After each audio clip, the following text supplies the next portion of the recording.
and I see that you guys are in after school. A lot of people are thinking, what next? I know some of you are going to do nation service. Then after that, what next? Anyway, so this is the topic of my presentation. What is in your hand? What is in your hand? In fact, I could also call this, everyone is making money except you.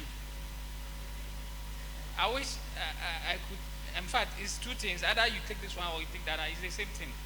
Everyone is making money except you. How many of you have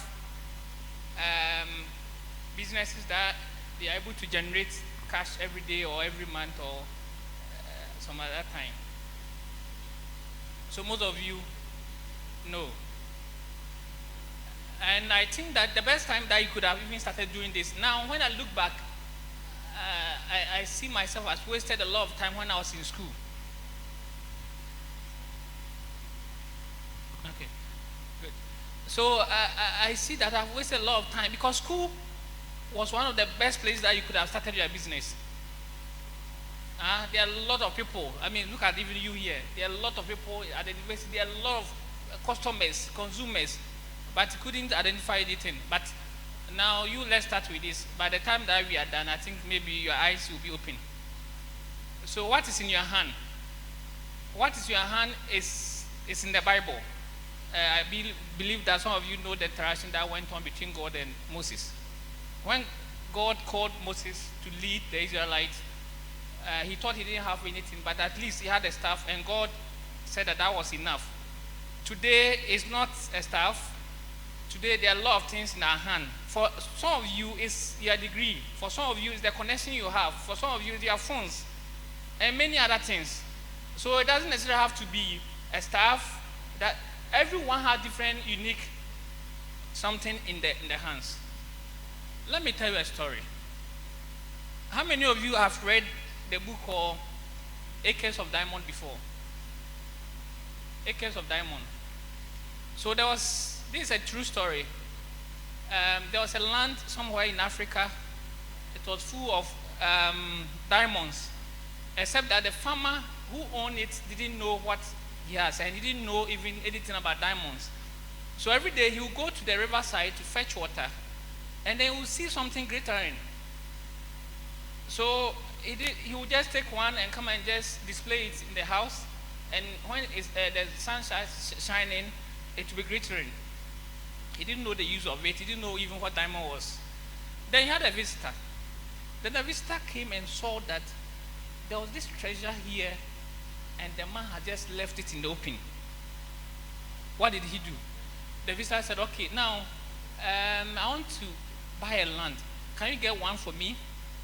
Then the guy said, oh, me, I've been farming for a very long time. I don't have money. So if you want to buy a land, I have a lot of it. I will sell it to you. And the farmer said, oh, there's even something glittering in the rivers that I fetch water from. So let's go and look at it. Then the visitor went and saw a whole deposit of diamond. He didn't talk. Then he bought the land.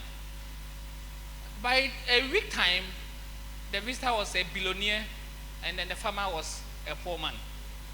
So what is in your hand?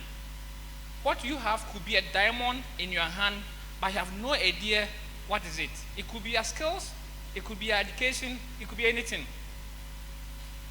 Let's go to the next slide. I really want to define entrepreneurship as it is, not necessarily what is defined in the schools or in the business schools.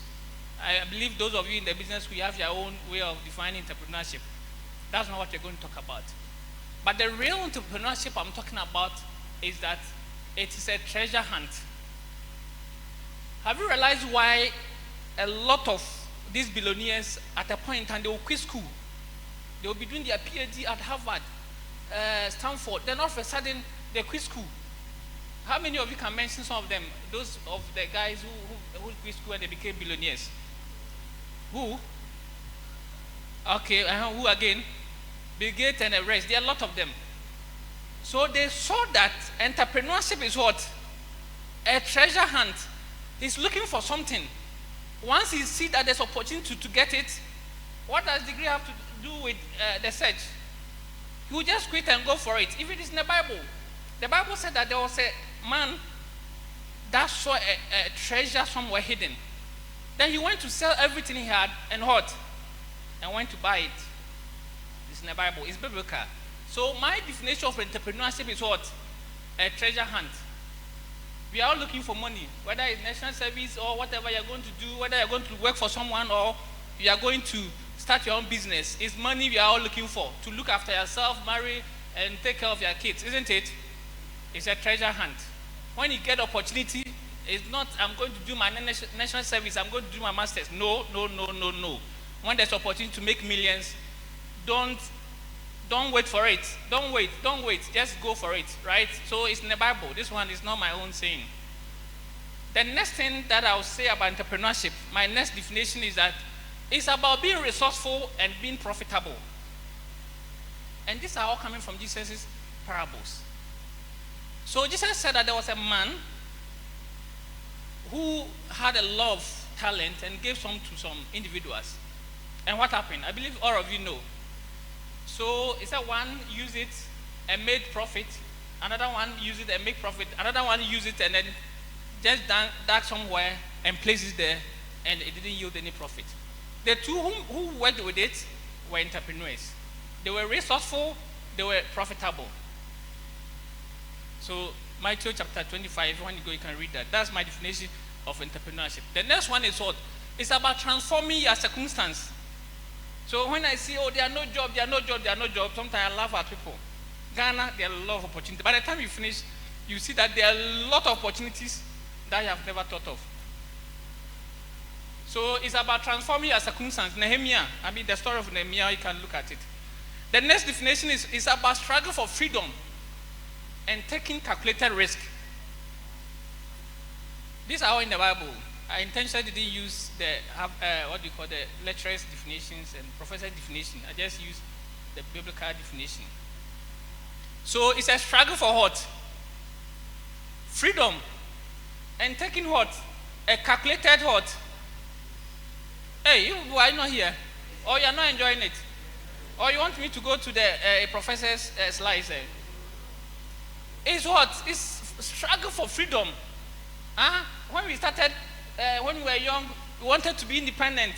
When they give our parents, our fathers, what? Big meat, we want to have it some. You see, we wanted to become adults so that we become free.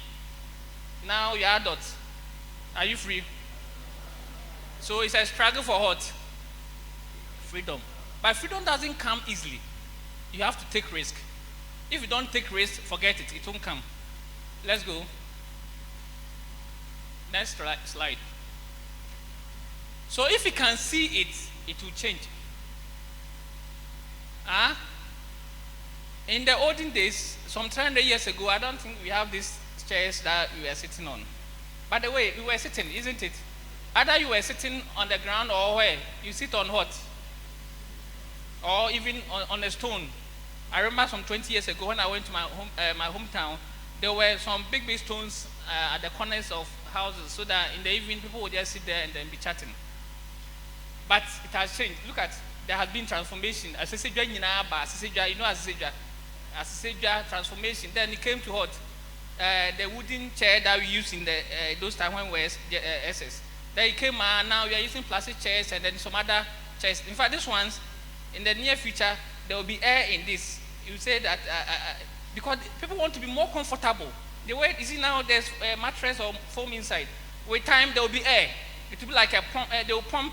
It's just like I don't know how to explain that, but there will be air in so that you feel more comfortable. I'm giving an idea. That's it. In the near future, you say I said it. Nobody has said it, but I'm believing that the way transformation is going, in the near future, the chair you sit on, there will be air inside so that you can feel more comfortable. How many of us remember penny the penny? In fact, before this, there was a time, maybe you are not old enough, but there was a time that when you want to drink water, somebody will be carrying a coma with a cup. Then there will be ice block inside. You fetch some pesos, you buy, and then you go. Then somebody said, oh, We are all drinking from the same cup. Some people teeth are not nice, so we can't. Some people don't clean their teeth well. Then they brought this one, penny the penny. Right? Then somebody said, this one, how can we trust it? There's no label on it. And what? Anyone is just doing it. Then somebody also brought what? Pure water. Right? Now there's bottled water. Pure water too. Somebody said, oh, it can burst at any time. Now, why don't we get something we can transport outside or we can use anywhere? Then they brought what? Now, see where we are now. So, if you can see it, it will change. Let's go. There are several examples. Anything that you are using now, books. In fact, some time ago, what you are writing in and the pen used to be scroll. The Bible wasn't written the way we write now. Now it has come to the point that now we hot. Now the books are on our phones. You just write on your phone. That's the level we have gotten to. Let me use this as a way of explaining two types of entrepreneurship. See, we are all talking about entrepreneurship, but there are two types of it. We have what we call the SME and then what we call innovation-driven. Innovation-driven is a team sport where we have entrepreneurs, we have investors, a lot of other partners come together, and then they build something very, very, very important and big. Example is the tap water. Then there's what we call SMEs. That one, buy and sell. Everybody can do. I see you selling coconut. The next day I'm selling some. How many of you have read the book or read that Poor Dad? That one, if you have not read that, then I think you have to start sitting up. Yes. So in the introduction, he said something very interesting. He said there was a town, and the town had a problem, water problem. How many of you have read that? Then he said that the city authority bidded or open bid for people to apply. Then somebody said, okay, I'm interested. I want to build a solution for it. So they started with the family, started hauling water from house to house. Then another entrepreneur, another person also bidded and got the tender. And then he also formed a team. He went to look for investors, went for engineers, and came together and built pipes. So at the end of the day, look at this. He's hauling water every day. His children and himself, they are hauling water almost every day. And then somebody has built a system where it supplies water to what? Houses. Who is going to make the money? So when you are thinking, you have to know which of the entrepreneurship you are doing.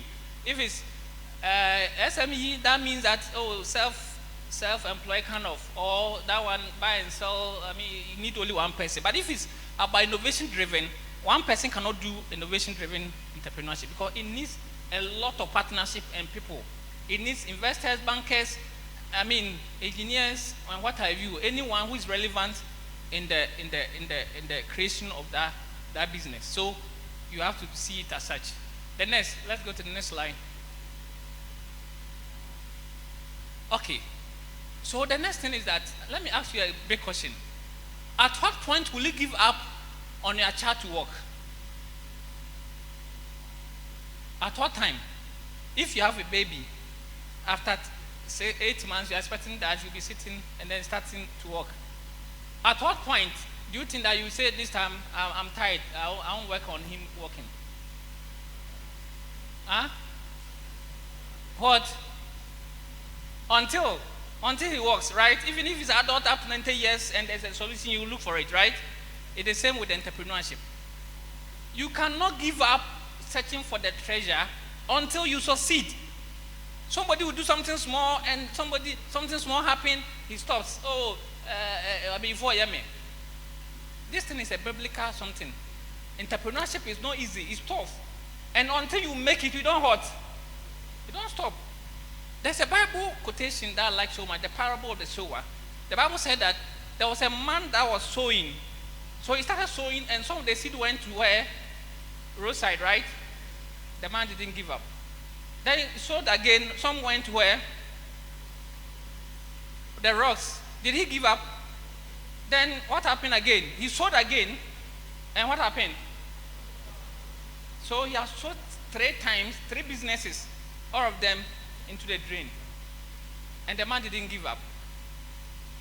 Then at a point in time, if will you give up or not, most of you would have given up, right? But the Bible said the man went on to what? To sow. And this time around, it fell where? On a good soil. So until you succeed, you have no point of quitting. Of course, you can. The man was wise enough. He didn't sow on the roadside.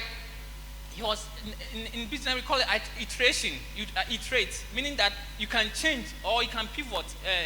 Yes, you can either pivot, meaning you can change your style, you can change your method, or you can change the business. But you cannot give up until you succeed. So that's it. You can't. And then, in fact, for most of you, you are going to fail many times because you can't get it the first time. How many of you are going to sit on in front of car wheel or and then started driving? How many of you know how to drive? One day he decided that I have a license. He went to sit by went to sit and then he started driving. What started? Oh, the baby chairman first convince when you better. I'm who say yes now. Now I can drive, right? And I said, what started? How to ride a bicycle? Yeah, I mean, there might be pain. Yeah, if you ask, you became stable on it. These days, people don't ride bicycles, so you don't understand what I'm talking about. But those times when we were I remember I could fall down several times. But if the more you fall, the more hot you are getting up, the more the energy. There we are. So you cannot get it. You won't get it correct in your first attempt, no matter how ace you have made in school. You fail 1, 2, 3. But Bible said that when you continue to sow, what will happen? You get a profitable land and what? What is interesting is that the man started sowing. And then at a point, at the last soil, he got some 100%, 100 seed, and the profit was so massive. Yes, so if you continue, one day, you hit a jackpot. Let's go. Yes, so we are going to do some activities here. How many businesses can be created from a chicken? How many? Let's mention some. Just chicken. At least I've given you an example. Chicken man is there. Poultry farm. Cold store. Those who sell the egg. Those who sell the feed. Those who even sell the waste, or what do you call the droppings. What again? The feathers, who use it for decoration. What again? The veterinary officer. What again? Plenty. Those who sell the chicken whole. Okay. Our time. So let's keep on going. Let's go. Let's go. So the opportunity. No, the next one. So for you to start something, these are the key words. Especially the innovation-driven businesses that I was talking about. You either have to do something better, something faster, something newer, something cheaper, something available. This is the formula. Once you understand this, you don't need to go to Harvard again.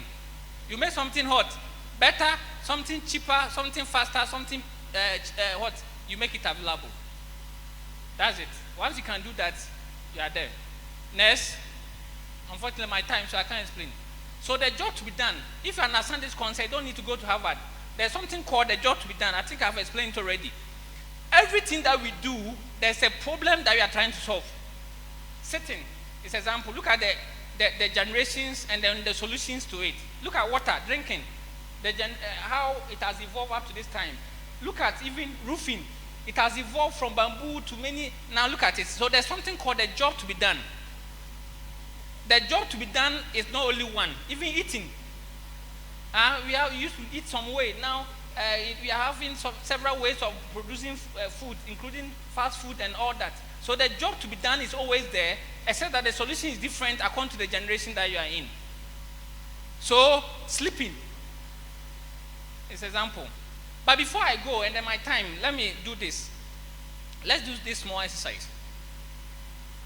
The reason why I said that the title of the message could be "Everybody is making money except you" is that when you wake up, what activity have you done? What did you do? You woke up and then you bath. When you bath, what did you do? You pay somebody for hot soap. You pay somebody for water, isn't it? What again did you do? Perfume. You pay somebody for it. What?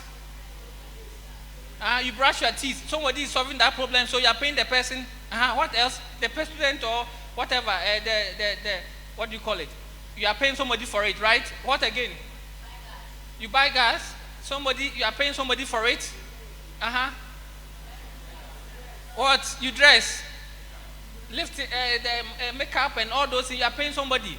Even your hair, you are paying somebody. So everybody is making money except you. You get it? In fact, it can continue. Somebody is solving a problem and making the money. From the time you got here, you have solved. Somebody has solved a lot of problems for you, and the person is making the money. In fact, there are companies around any of these things that you are talking about, and then you say you don't have business. So I don't get it. From weaving of your hair to what? Your watches to your earring. Somebody is making the money. So you are paying somebody for it, isn't it? Including your makeup. Then you say there's no what? Money in Ghana. Is it true? There's money. Except that you have not found a gap somewhere that you can solve, or you try to skill up to solve it. So that's it. Grooming, education, sound mind, insurance. That's what we do. Insurance, sound mind, and many things. Okay, let's go. Let's go. So I would say, start from wherever you are. Don't say, I want to finish school, I want to marry, I want to have million, I want to do this, I want to do that, I want to do that before I start. It won't happen. Start now. Can you imagine that you are going to Accra and you want all the traffic lights to be green, line up before you start? How possible is that? And that's what a lot of people are doing. You want all the traffic light to be hot, green. Then, when you start, then it goes, maybe, then you are there. No, it doesn't happen. When I'm going to Accra and I'm driving, I start irrespective of whatever light is on. When I get there, if it's red, I stop. When it's yellow, if I can pass, I pass. If I can't, I stop. Green, I go. That's how it is. Wherever you are, start now. Thank you very much.